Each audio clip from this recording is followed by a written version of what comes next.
اولا سبق پڑھ لیتے ہیں، آج صرف ایک ہی آیا تھا، یہ لمبی بھی ہے اور اس کی ضروری بھی ہے۔ اعوذ باللہ من الشیطان الرجیم، بسم اللہ الرحمن الرحیم، یوصیکم اللہ فی اولادکم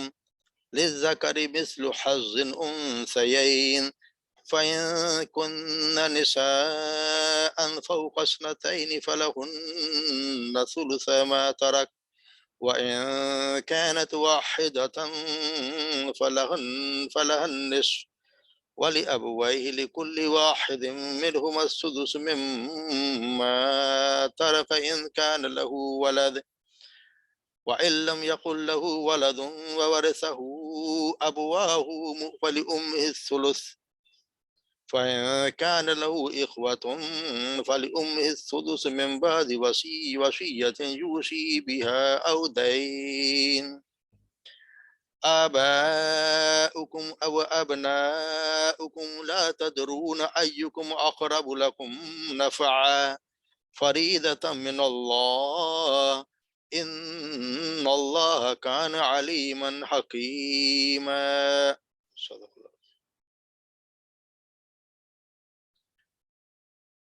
یوصیکم اللہ، اللہ تم حکم دیتا ہے، اللہ تم ہدایت کرتا ہے، فی اولادکم، اب تمہاری اولاد کے بارے میں، للذکری مرد کے لیے، مثال حصہ ہے، حظن حصہ، انثیین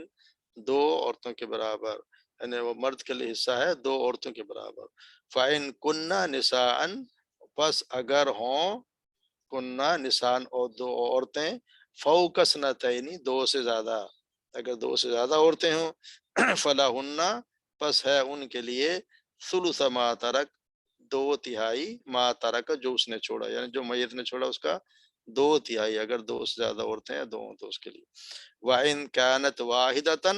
اور اگر ہو ایک عورت، ان کانت، کانت کو لگی عورت کے لیے، کانت واحدتن، یہاں بھی تن ہے، یہ بھی عورت کے لیے یہ بھی عورت کے لیے، اگر ہو ایک عورت، فلہا نصف، تو اس کے لیے آدھا حصہ، جو عورت جو میت نے چھوڑا اس کا آدھا حصہ عورت کو ملے گا۔ والی ابویہ، اور والدین کے لیے، یہ اصل میں یہ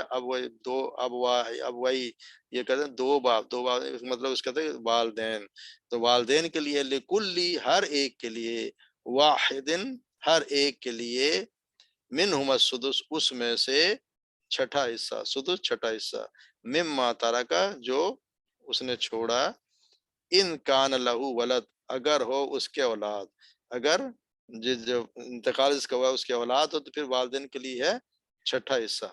وَإِن لَمْ يَكُنْ لَهُ وَلَدٌ، اور اگر نہ ہو اس کے اولاد، وارثہ ابواہ،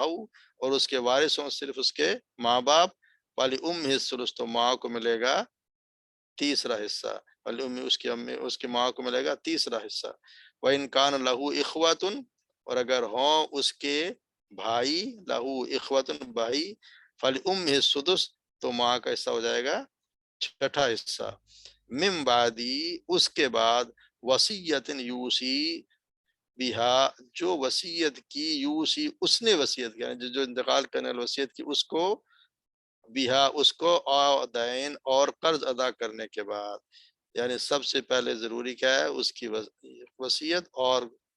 قرض، تو ہم پڑھیں گے کہ سب سے پہلے قرض ہے، اس کے بعد یہاں پہ اللہ کی وصیت کا ذکر ہے، لیکن یہاں پہ ہوگا پہلے قرض اور پھر وصیت اور پھر تقسیم ہوگی۔ آباؤکم و ابناؤکم، تمہارے باپ ماں باپ، و ابناؤکم اور تمہاری اولاد، لا تدرون ایہم اقرب، تم نہیں جانتے،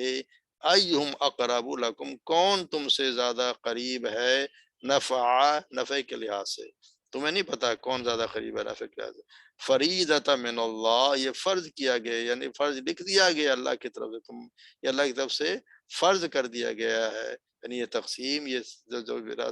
قانون اللہ کی طرف فرض کر دیا گیا ہے۔ ان اللہ، بے شک اللہ، کان علیما حکیما، اللہ تعالیٰ خوب جاننے والا اور خوب حکمت والا ہے۔ تو اس میں ہم پڑھ رہے ہیں، اس میں اس سورہ نساء میں اللہ تبارک و تعالیٰ نے احکامات بیان کیے ہیں، بہت زیادہ احکامات، جو گھریلو مسائل جس میں روزمرہ کا واسطہ پڑتا لوگوں کا، اور اس میں بہت زیادہ خرابیاں بھی ہیں، اس کے لیے اللہ تعالیٰ نے بہت زیادہ تفصیل بیان کی ہے۔ اگر ہم قرآن دیکھیں تو اللہ تبارک و تعالیٰ نے جتنے عبادات ہیں اس کے لیے اللہ نے کوئی بہت زیادہ تفصیل بیان نہیں دیا۔ اللہ نے کہا نماز پڑھو، کیسے پڑھو یہ اللہ تعالیٰ نے نہیں بتایا، کیسے پڑھو یہ اللہ کے رسول نے بتایا۔ اللہ نے اپنا رسول بھیجا، انہوں نے وضاحت کر دی اس طرح نماز پڑھنی ہے، نماز میں یہ چیزیں۔ اللہ تبارک و تعالیٰ نے عبادات کے لیے کوئی خاص ہمیں پوری تفصیل نہیں بتائیں، مگر جو گھریلو مسائل ہیں جس میں آپ دیکھیں وصیت کے ہیں، طلاق کے معاملات ہیں، نکاح کے معاملات، اللہ تعالیٰ نے پوری تفصیل سے، ہم نے پورا نا پچھلے اب کتنے تفصیل سے نکاح کے بارے میں پورا بتایا گیا، کس طرح نکاح کرنا ہے، کس طرح طلاق دینی ہے، کن کن حالتوں میں طلاق دینی ہے، اللہ تعالیٰ نے بڑی تفصیل سے بتایا۔ اسی طرح یہ جو معاملہ ہے وصیت کا، اس میں اللہ تبارک و تعالیٰ نے ایک ایک چیز کھول کھول کے بیان کی۔ یعنی عبادات کو اللہ تبارک و تعالیٰ نے اتنا تفصیل سے بیان نہیں کیا جتنا یہ معاملات کو، یعنی اس کا مطلب یہ کہ معاملات میں سے انسان کا پتہ چلتا ہے، عبادات میں انسان کا کوئی پتہ نہیں چلتا انسان کیسا ہے۔ جب اس کا واسطہ پڑتا ہے معاملات میں کہ وہ معاملات میں کیسا ہے، پھر پتہ چلتا ہے کہ انسان کتنا نیک ہے، کتنا اچھا ہے۔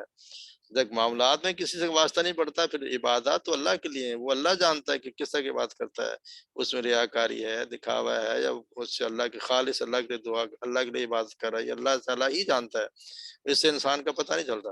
انسان کا پتہ چلتا ہے معاملات سے۔ اسی طرح اللہ تعالیٰ نے کھول کھول کے ایک ایک چیز کو واضح کر دیا ہے کہ یہ تم نے کرنا ہے اس طرح تقسیم، اور یہاں بتا دیا ہے یوصیکم اللہ، یہ اللہ تعالیٰ نے حکم دیا ہے تمہاری اولاد کو، یہ اللہ کا حکم ہے۔ یعنی یہ وصیت کرنا، اس کی تقسیم کرنا، یہ اللہ کی طرف سے لازم ہے۔ یہ جو، اور اس کا لے کہ فوراً تقسیم کا اصول بھی ہے کہ فوراً تقسیم کر دی جائے، یعنی کہ یہ نہیں کہ جی اس کو لٹکا دیا جائے، ہمارے جو لٹکا دیتے ہیں جی ایک نسل گزر جاتی ہے، دوسری نسل پھر لڑائیاں شروع ہو جاتی ہیں۔ تقسیم کا تو ہے کہ فوراً آج انتقال ہوا ہے تو فوراً اس کی تقسیم کر دی جائے۔ کہتے ہیں کہ محدثین کے وقت تو ایسا معاملہ ہوتا تھا کہ اگر ایک عورت آٹا گوندھ رہی ہوتی تھی، اگر اس وقت کی پتہ تھا کہ وہ شوہر کا انتقال ہو گیا، وہ آٹا وہیں چھوڑ دیتی تھی کہ اب یہ تقسیم ہوگا، یہ میرا حصہ نہیں رہا، اب اس کا تقسیم ہوگا۔ یعنی یہ حالات تھے، اور ہمارے یہاں اس کو کھینچ کھینچ کے اتنا لے جاتے ہیں کہ اولاد بھی بوڑھی جاتی ہے، تقسیم نہیں، پھر لڑائیاں ہوتی ہیں۔ اور دوسرا ایک اللہ نے یہ مقرر کیے حصے، اور یہ جو ہمارے یہاں کی ہے غسل کے لڑکیاں حصہ نہیں لیتی، یہ بھی غلط، بالکل غلط طریقہ، اللہ کے حکم کے خلاف ہے۔ اگر عورت اگر حصہ نہیں لیتی تو وہ غلط کرتی ہے، جو اللہ نے اس کا حصہ مقرر کیا ہے۔ اولاد شرما شرمی میں یا اپنے کسی حساب سے چھوڑ دیتی بھائیوں کو، اور پھر لڑائیاں شروع ہوتی، لڑائیاں نہ بھی ہوں تو اگر عورت نہیں لیتی تو وہ اپنی اولاد کے ساتھ ظلم کرتی ہے۔ اس کو اللہ نے ایک حصہ دیا، وہ لے، اس کے اولاد کے کام آئے گا۔ یہ قطعی غلط ہے کہ آپ چھوڑ دیں کہ جی میں نے نہیں لینا کیونکہ میرے سے اس کو عورت کا بھی حصہ ہے جو اللہ نے مقرر کیا، بلکہ عورت کا اللہ نے پہلے سے مقرر کیا۔ اور اسی لیے ہے کہ اسلام میں اسلام سے پہلے حصہ دیا ہی نہیں جاتا تھا،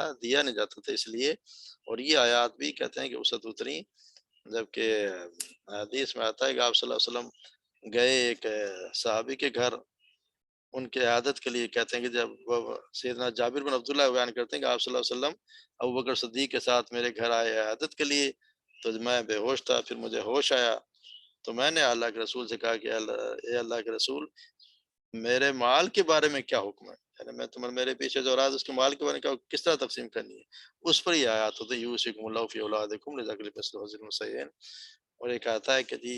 دوسری حدیث میں یہ بھی آتا ہے کہ جابر بن عبداللہ بیان کرتے ہیں کہ سعد بن ربیعہ کی بیوی اپنی دو بیٹیاں جو سعد کی تھیں وہ لے کر آپ صلی اللہ علیہ وسلم کے پاس گئیں، اور آپ سے فرمایا کہ یا رسول اللہ،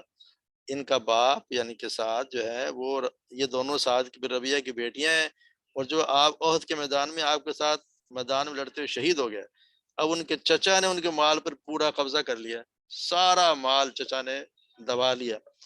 اب انہوں نے کہا کہ ان کے پاس تو کچھ بھی نہیں ہے، اگر ان کا کچھ بھی نہیں ہوگا، جب ان کا مال نہیں ہوگا تو ان سے نکاح کون کرے گا؟ تو پھر سیدنا جابر کہتے ہیں کہ آپ نے سن کر فرمایا اللہ تعالیٰ فیصلہ فرمائے گا۔ تو پھر یہ آیات نازل ہوئیں، اور اللہ کے رسول اللہ صلی اللہ علیہ وسلم نے ان دونوں لڑکیوں کے چچا کی طرف پیغام بھیجا کہ ساتھ کی دونوں بیٹیوں کو 2/3 دے دیں، اب آگے آئے گا ہم پڑھیں گے، بیٹیوں کو 2/3 دے دیں اور اس کی ماں کا 8واں حصہ دے دو، اور باقی جو بچ جائے وہ تمہارے لیے۔ تو یہ پہلے بھی ہوتا تھا اور ابھی بھی ہوتا ہے کہ جس کا بس چلتا ہے وہ پورا مال دبا لیتا ہے۔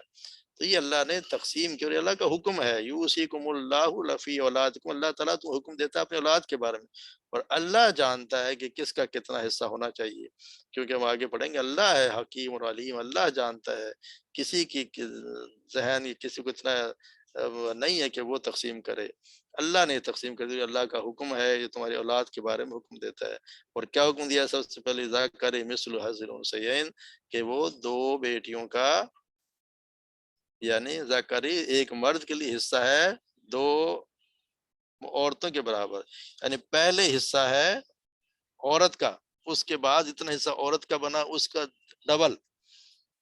وہ اس لیے کہ مرد پہ اللہ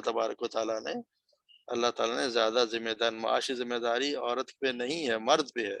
گھر کا کاروبار اس نے چلانا ہے، اس لیے اس پہ زیادہ ذمہ داری، اس کو زیادہ حصہ دیا گیا۔ پھر عورت تو شادی کر کے دوسری جگہ جائے گی، اس کو وہاں سے بھی مل جائے گا، اس لیے اللہ تعالیٰ نے مرد کا حصہ زیادہ رکھا ہے، عورت سے ڈبل مگر رکھا ہے، اس کو لینا چاہیے۔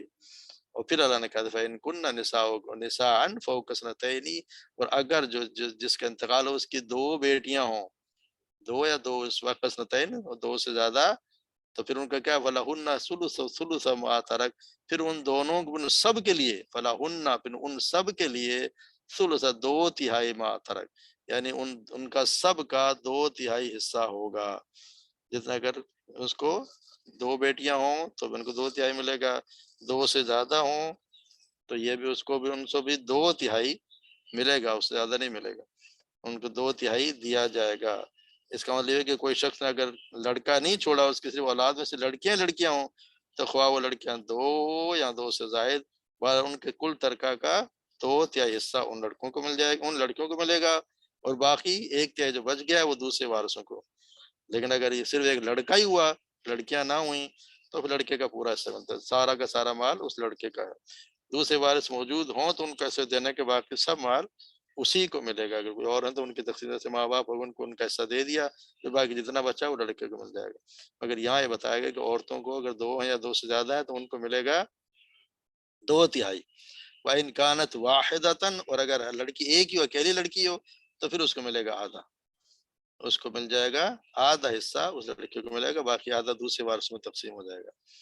اور ماں باپ کو کیا ملے گا، وَلِأَبْوَيْهِ لِكُلِّ وَاحِدٍ مِّنْهُمُ السُّدُسُ، اور ماں باپ کے لیے، ہر ایک کے لیے، لِكُلِّ وَاحِدٍ، ہر ایک کو، بِنْهُمَا، اس میں سے، ان دونوں میں، دونوں کو ملے گا، مِنْهُمَا سُدُس، چھٹا حصہ، یعنی جتنے ملے ہے اس کا چھٹا حصہ ماں باپ کے، ہر ایک کو ملے گا، 1/6 ماں کو، 1/6 باپ کو، مما تارکا ان کان لہو ولد، اور اگر ہوا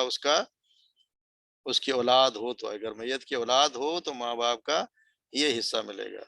وَإِلَّمْ لَهُ کا وَإِلَّمْ يَقُلْ لَهُ وَلَدْ، اور اگر نہ ہو اس کے کوئی اولاد، اس کی اولاد نہیں ہو، اور اس کے وارث صرف بن رہے ہیں اس کے ماں باپ، وارثو بابوایہ فلأمہ ثلث، تو ماں کو ملے گا ایک تہائی، ایک تہائی ماں کو مل جائے گا، باقی جو ملے گا وہ باپ کو مل جائے گا، باپ کو دو تہائی مل جائے گا۔ اور اگر ہو اس کے، وَإِنْ كَانَ لَهُ إِخْوَةٌ، اگر اس کے بھائی ہو، اگر اس کے بھائی بھی ہو،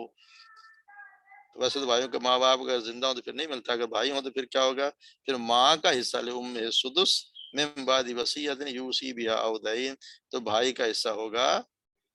بھائی اگر ہوں اس کے بھائی، تو پھر اس کے ماں کا حصہ ہو جائے گا چھٹا، من بعد وصیۃ یوصی بہا او دین، اور وصیت جو اس نے وصیت کی، اور یا اس کے دین یعنی قرض دینے کے بعد۔ تو اس میں اتنا، ہمیں کوئی اتنا اس میں پھنسنے کی ضرورت نہیں ہے، نہ ہی کوئی یاد کرنے کی ضرورت ہے، صرف موٹی موٹی باتیں پتہ ہونا چاہیے۔ یہ بڑا مشکل چیپٹر ہے وراثت کا، تو اس میں کوئی اتنا موٹا موٹی باتوں کا پتہ ہونا چاہیے، نہ ہی ہمیں کوئی اس میں رٹنے کی ضرورت ہے، نہ کوئی اور، مگر یہ پتہ ہونا چاہیے کہ تقریباً کتنا حصہ ملتا ہے، اور عورتوں کا حصہ بھی ہے، مردوں کا حصہ بھی ہے، والدین کو کتنا ملتا ہے اور کیوں ملتا ہے۔ اس لیے کہ باپ کی ذمہ داریاں زیادہ ہوتی ہے تو اس کو ایک تہائی مل جائے گا، ماں کی کم ہوتی ہے اس کو ایک چھٹا حصہ مل جائے گا۔ تو یہ چیزیں یہ ذہن میں پتہ ہونی چاہیے۔ باقی جو ہے وہ بہن بھائی ہوں، اگر میت کے بہن بھائی بھی ہوں تو ماں چھٹے سے کرتا ہے، اس میں کہتے ہیں کہ جی بھائی بہن کی صورت میں ماں کو ایک تہائی کے بجائے ایک چھٹا کر دیا گیا ہے، اس طرح ماں کے حصہ میں جو 1/6 لیا گیا وہ باپ کے حصے میں ڈالا جائے گا، کیونکہ اس صورت میں باپ کی ذمہ داریاں بڑھ جاتی ہیں۔ مگر یہ بھی ہے کہ میت کے والدین اگر زندہ ہوں تو بہن بھائیوں کو حصہ نہیں پہنچتا، اگر ماں باپ زندہ ہیں تو پھر بہن بھائیوں کو حصہ نہیں ملے گا،